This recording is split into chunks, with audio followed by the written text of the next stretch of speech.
Бисмиллахир-рахманир-рахим. Ассаламу алейкум ва рахматуллахи ва баракатух. Хөрмәтле дин кардәшләрем, якынлашып киләчәк Корбан бәйрәм белән барыгызны да котлыйм.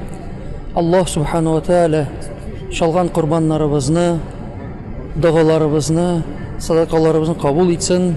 Монда булган, хаҗда булган дин кардәшләребезнең хаҗларын кабул итсен. Һәм Аллаһ субханаһу ва тааля Коръәни Кәримдә لا ينال الله لحومها ولا دماؤها ولكن يناله التقوى منكم дип әйтә. Ягъни Раббыбызга шалган корбаннарыбызның итләре дә, каннары да кирәк түгел. Аңа бары тик безнең тақвалыгыбыз ирешә.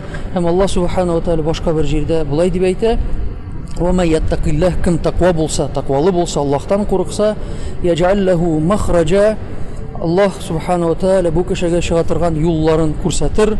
"Ва ярзуқу мин хайфу ла яхтасиб", һәм ул уйламаган җирдән дә ризыкландырыр дип әйтә. Бәйрәмнәребез мөбарәк булсын. Ва саламу алейкум ва рахматуллахи ва баракатух.